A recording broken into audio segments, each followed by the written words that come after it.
Hello दोस्तों, welcome to my channel. इस video में हम एक ऐसी कंपनी के बारे में बात करेंगे जिसने गेमिंग से लेकर आर्टिफिशियल इंटेलिजेंस और सुपर कंप्यूटिंग के फील्ड में अपनी डोमिनेंस बना ली है। हम बात कर रहे हैं एनवीडिया कंपनी की, जो एक छोटे से स्टार्टअप के रूप में 1993 में शुरू हुई थी और आज दुनिया की सबसे बड़ी टेक्नोलॉजी कंपनियों में से एक बन चुकी है। लेकिन क्या आप जानते हो कि एनवीडिया को उस शिखर तक पहुंचने के लिए कई सारे स्ट्रगल से गुजरना पड़ा था। आज हम जानेंगे कि कैसे एनवीडिया ने ग्राफिक्स कार्ड की दुनिया में एक नया रिवॉल्यूशन लाया और कैसे एआई, डेटा सेंटर और सुपर कंप्यूटिंग के फील्ड में अपनी फुटप्रिंट छोड़ी। तो इस वीडियो में हम जानेंगे कि 4.44 ट्रिलियन डॉलर मार्केट कैप के साथ कैसे एनवीडिया मोस्ट वैल्यूएबल कंपनियों में से एक बन चुकी है। बात है 1993 की, जब एनवीडिया कंपनी की स्थापना हुई। तीन दोस्तों ने एक डेनिस रेस्टोरेंट में एक मीटिंग की, जहां पे एक सपना देखा कि हम ग्राफिक्स कार्ड की दुनिया में एक बड़ा बदलाव करेंगे। ये तीन दोस्त थे, जेंसन हुआंग, क्रिस मालाचाओस्की और कर्टिस प्राइम। ये तीनों ने मिलकर डिसाइड किया कि गेमिंग और कंप्यूटिंग की दुनिया में एक नया रिवॉल्यूशन लाएंगे। अब उस टाइम पे ग्राफिक्स काफ़ी बेसिक हुआ करते थे।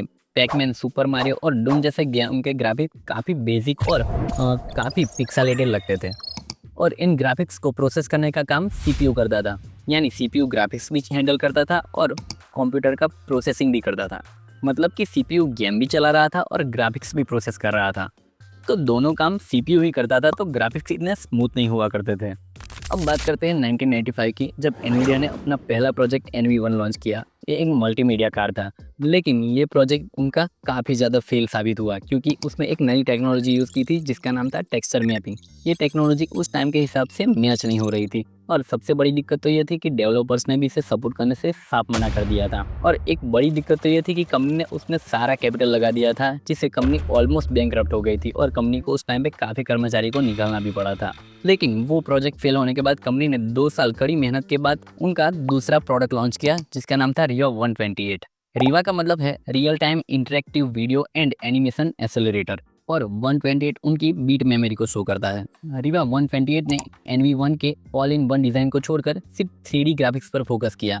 सबसे बड़ा बदलाव तो ये था कि रिवा 128 माइक्रोसॉफ्ट के डायरेक्ट एक्स को पूरी तरीके से सपोर्ट करता था, जिससे उस टाइम के वो सभी गेमों के लिए परफेक्ट था। लोगों को रिवा 128 चिप बहुत ही ज़्यादा पसंद आया और वो NV1 के कंपेयर में काफ़ी ज़्यादा सस्ता भी था। और फिर साल आता है 1999, जब एनवीडिया ने GeForce 256 लॉन्च किया। ये दुनिया का पहला GPU कहा गया, यानी ग्राफिक्स प्रोसेसिंग यूनिट। इसका सबसे बड़ा फ़ायदा ये हुआ कि अब CPU पे इतना ज़्यादा लोड नहीं पड़ेगा, क्योंकि ग्राफिक्स का काम अब GPU कर रहा था। GPU एक गेम चेंजर साबित हुआ, क्योंकि ग्राफिक्स प्रोसेसिंग के लिए एक अलग से चिप बनाई गई जो CPU से अलग काम करती थी। CPU और GPU में क्या डिफरेंस है? तो CPU एक कंप्यूटर का मेन ब्रेन होता है, जिसमें काफ़ी कम कोर होते हैं लेकिन काफ़ी ज़्यादा पावरफुल होते हैं। वो एक के बाद एक टास्क को करता है, जैसे कि नेट ब्राउजिंग, सॉफ्टवेयर रन करना, ऐप्स ओपन करना, ये सब काम CPU करता है। अब बात करते हैं GPU की। GPU में हजारों छोटे छोटे कोर होते हैं जो सिमिलर काम एक साथ कर सकते हैं, जैसे कि वीडियो गेम में ग्राफिक्स बनाना, AI मॉडल को ट्रेन करना और 3D रेंडरिंग करना।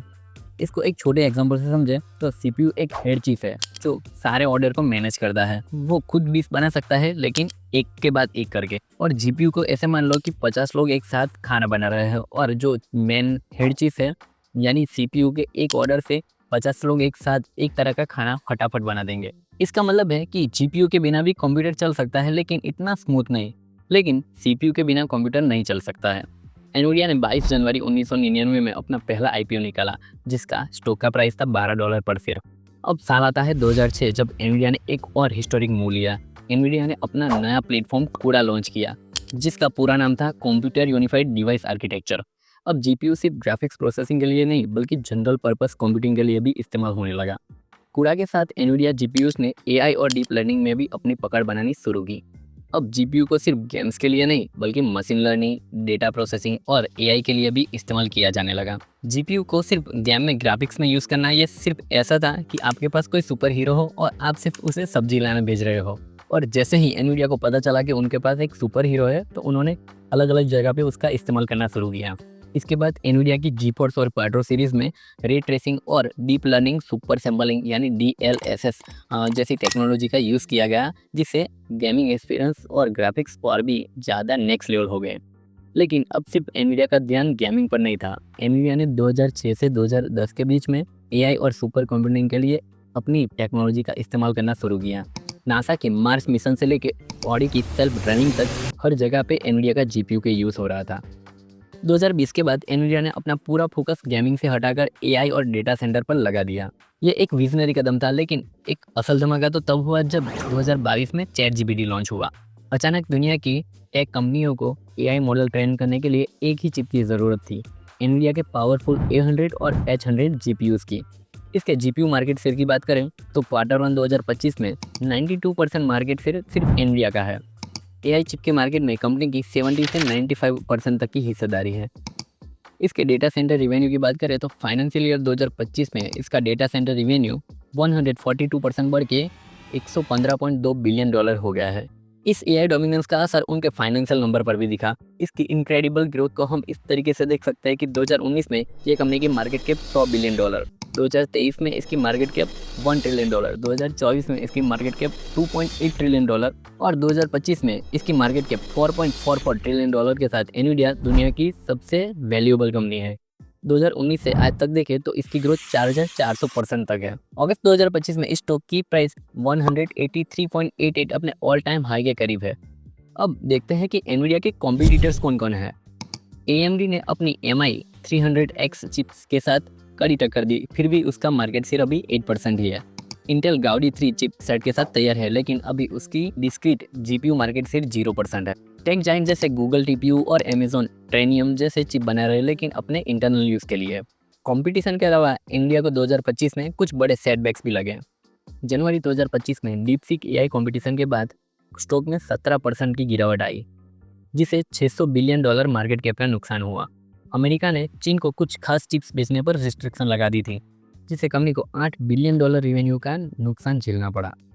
हालांकि एनवीडिया 15% रिवेन्यू शेयरिंग डील के तहत चाइना को H20 चिप्स बेच पा रही है। अब बात करते हैं ब्लैकवेल और एनवीडिया के फ्यूचर की। एनवीडिया का अगला master stroke Blackwell NVL72 AI super computer है।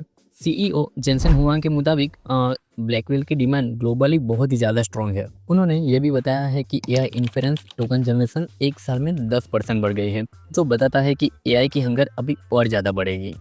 इन्वेस्टमेंट पॉइंट ऑफ व्यू से एनवीडिया को देखें तो इसका ग्रोथ पोटेंशियल काफ़ी ज़्यादा स्ट्रॉन्ग दिख रहा है। इसका PE रेशियो 30.05 है, जो इसकी ग्रोथ को देखते जस्टिफाइड है। इसका रिवेन्यू 86% ईयर ऑन ईयर की रेट से बढ़ रहा है। लेकिन दोस्तों, स्टॉक मार्केट एक टाइटैनिक जहाज की तरह है, जो लगता है कि कभी भी नहीं डूबेगा, वो भी डूब सकता है। ये वीडियो सिर्फ इन्फॉर्मेशन और एजुकेशन के पर्पज से बनाया गया है, तो इसे कोई भी इन्वेस्टमेंट एडवाइस मत समझना। ऐसे टाइप के वीडियो बनाने का मकसद यही है कि आपको ऐसी कंपनियों के बारे में बहुत ही अच्छे से जानकारी मिले और आप ऐसी कंपनियों को अच्छे से समझ सको। आप जब भी इन्वेस्टमेंट करो तो आप अपनी तरफ से भी पूरा रिसर्च जरूर करो और हो सके तो फाइनेंशियल एडवाइजर की सलाह जरूर लो। एनवीडिया की कहानी एक छोटे से स्टार्टअप से लेकर दुनिया की सबसे बड़ी कंपनी बनने की है। गेमिंग से लेकर AI तक का सफर इनोवेशन, परसेवरेंस और सही समय पे सही फैसला लेने का एक परफेक्ट एग्जाम्पल है। अब सवाल ये आता है कि क्या एनवीडिया इस डोमिनेंस को कायम रख पाएगा या इंटेल, AMD और टेक जाइंट जैसी बड़ी इंडस्ट्री इस रेस में शामिल हो जाएगी। इसके बारे में आपकी राय कमेंट में ज़रूर बताना। अगर ये एनालिसिस आपको पसंद आया हो तो वीडियो को लाइक करें, चैनल को सब्सक्राइब करें और वीडियो को अपने फ्रेंड के साथ शेयर जरूर करें। ऐसे ही इन्फॉर्मेटिव वीडियो मिस ना हो जाए, इसलिए बेल आइकन जरूर दबा देना।